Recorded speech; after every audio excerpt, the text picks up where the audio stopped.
반갑습니다. 성도 여러분, 10월 25일 화요일 아침입니다.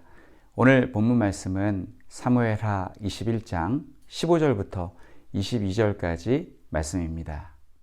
블레셋 사람이 다시 이스라엘을 치거늘 다윗이 그의 부하들과 함께 내려가서 블레셋 사람과 싸우더니 다윗이 피곤함에 거인족의 아들 중에 무게가 300세겔 되는 노창을 들고 세 칼을 찬 이스비브노비 다윗을 죽이려 하므로 수리아의 아들 아비새가 다윗을 도와 그 블레셋 사람들을 쳐 죽이니 그때에 다윗의 추종자들이 그에게 맹세하여 이르되 왕은 다시 우리와 함께 전장에 나가지 마옵소서. 이스라엘의 등불이 꺼지지 말게 하옵소서 하니라. 그 후에 다시 블레셋 사람과 곱에서 전쟁할 때에 후사 사람 십북에는 거인족의 아들 중에 삽을 쳐 죽였고 또다시 블레셋 사람과 곱에서 전쟁할 때에 베들렘 사람 야레오르김의 아들 엘하나는 가드 골리앗의 아우 라흐미를 죽였는데 그 자의 창 자루는 배틀채 같았더라. 또 가드에서 전쟁할 때에 그곳에 키가 큰 자 하나는 손가락과 발가락이 각기 6개씩 모두 24개가 있는데 그도 거인족의 소생이라. 그가 이스라엘 사람을 능욕함으로 다윗의 형 삼마의 아들 요나단이 그를 죽이니라. 이 네 사람 가드의 거인족의 소생이 다윗의 손과 그의 부하들의 손에 다 넘어졌더라. 오늘 본문 말씀은 다윗과 함께 블레셋 거인을 물리친 4명의 장수가 소개되고 있습니다. 하나님은 신실한 다윗 곁에 충성스럽고 용맹한 용사들을 보내셔서 블레셋을 물리치게 하셨습니다. 과거의 다윗은 블레셋 장수이자 거인인 골리앗을 물리침으로 이름을 떨쳤습니다. 당시 이스라엘 군대는 골리앗 앞에 너무나 무서웠기 때문에 자기들을 조롱하는 골리앗에게 맞설 수가 없었습니다. 이스라엘 군대의 모든 군사가 이렇게 겁을 잔뜩 집어먹고 이러지도 저러지도 못하는 날들이 무려 40일이었습니다. 아버지의 심부름으로 전쟁터에 도착한 다윗은 이스라엘 군대를 모욕하는 골리앗에게 도전장을 내밀었고 하나님의 도움을 힘입어 그를 물리쳤습니다. 오늘 본문 말씀을 보니까 다윗이 물리쳤던 골리앗과 유사한 거인들이 등장합니다. 예전에는 다윗 외에 모든 군사가 골리앗과 싸울 생각도 못했지만 이제는 다윗의 부하들이 거구의 블레셋 장수들을 하나씩 제압해 나가는 것을 보여줍니다. 저는 가끔 TV로 국가대표 축구 경기를 봅니다. 우리나라가 아시아에서는 축구를 잘하는 편에 속하지만 유럽이나 남미의 축구 강국의 관점에서 볼 때는 약체라고 합니다. 그래서 매년 4년마다 개최되는 월드컵 조 추첨에서 우리나라와 같은 조에 편성되면 다른 나라들이 그렇게 좋아한다고 합니다. 몇 년 전 월드컵에서 우리나라가 아르헨티나와 만났는데 선수들이 너무 긴장했는지 수비만 하다가 지고 말았습니다. 이 모습을 본 우리나라 축구 대표팀 전 국가대표 감독이었던 히딩크 감독은 남미 국가를 만나면 겁먹지 말고 강하게 밀어붙여야 이긴다고 하였습니다. 저는 우리나라 축구 국가대표팀 감독이 수비에 열중했던 것을 이해합니다. 왜냐하면 상대 팀에는 날고 기는 선수들이 많았기 때문에 잘 막아야 된다고 생각했을 것입니다. 비기기만 해도 잘하는 거다라는 생각으로 경기에 임했던 것 같습니다.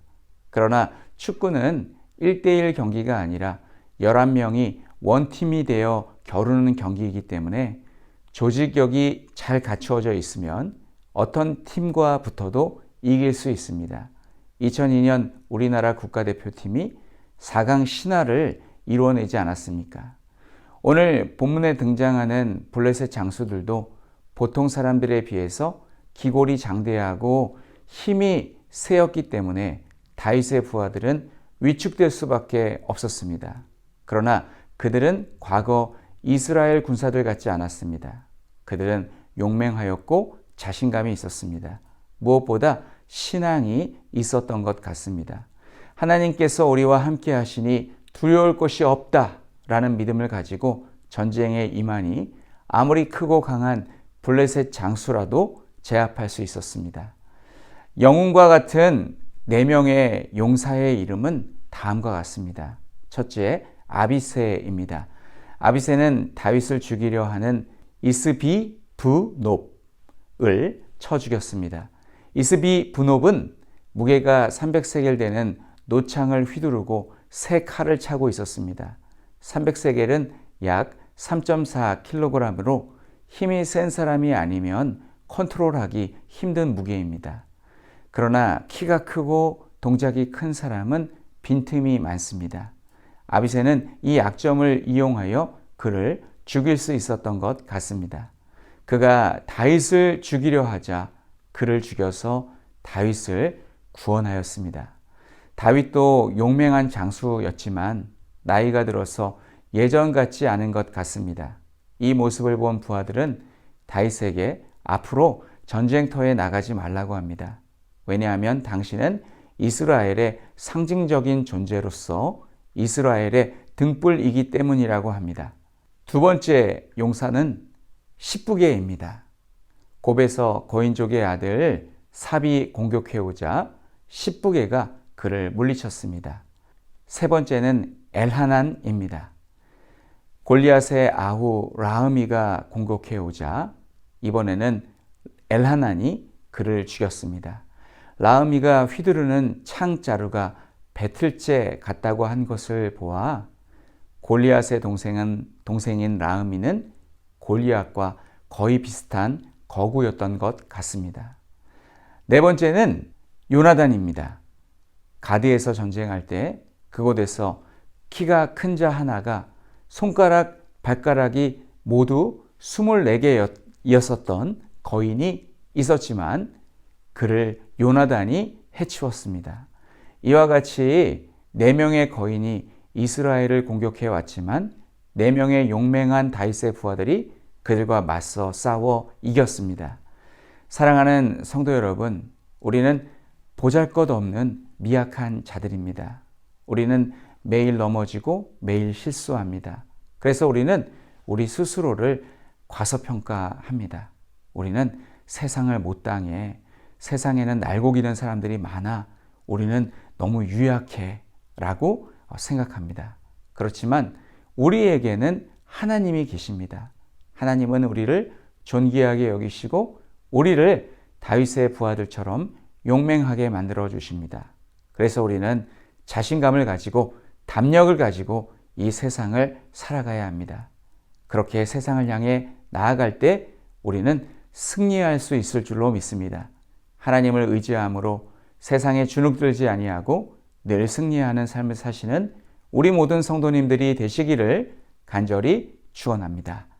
우리 함께 기도하겠습니다. 첫째, 하나님을 의지함으로 세상에 주눅들지 아니하고 늘 승리하는 삶을 살게 하옵소서. 두 번째, 필리핀의 장성환 이주영 선교사님을 위해서 기도해 주시기 바랍니다.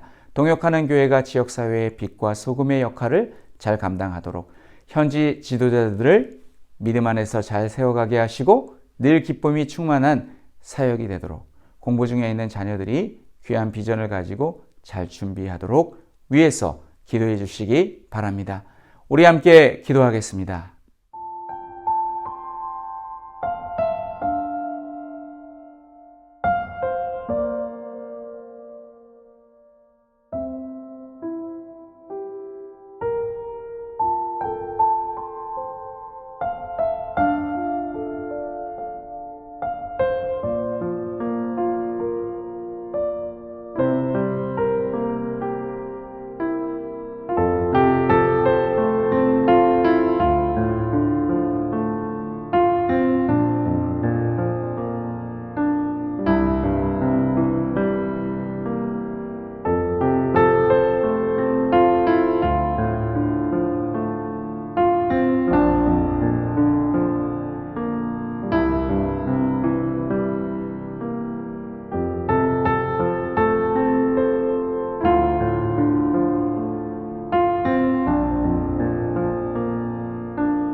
하나님 아버지, 은혜를 감사드립니다. 오늘 말씀을 통해서 우리가 아무리 강한 대적이 우리를 공격해 온다 할지라도 우리가 하나님을 믿고 의지하면 하나님께서 우리에게 능력을 더하사 승리하게 해주실 줄로 믿습니다. 강한 대적으로 보이는 세상에 우리가 주눅들지 아니하고 신앙으로 맞서 싸울 때 하나님께서 승리하게 해주실 줄로 믿습니다. 하나님, 오늘은 필리핀의 장성환 이주영 선교사님을 위해서 기도합니다. 하나님, 현지 사역 가운데 함께하여 주시고 또한 필요한 일꾼들, 동역자들을 붙여주셔서 감당하고 있는 사역을 잘 감당할 수 있도록 도와주시옵소서.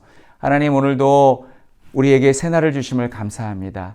모든 성도님들과 하나님 함께하여 주시고 동행하여 주시옵소서. 예수님의 이름으로 기도하옵나이다. 아멘.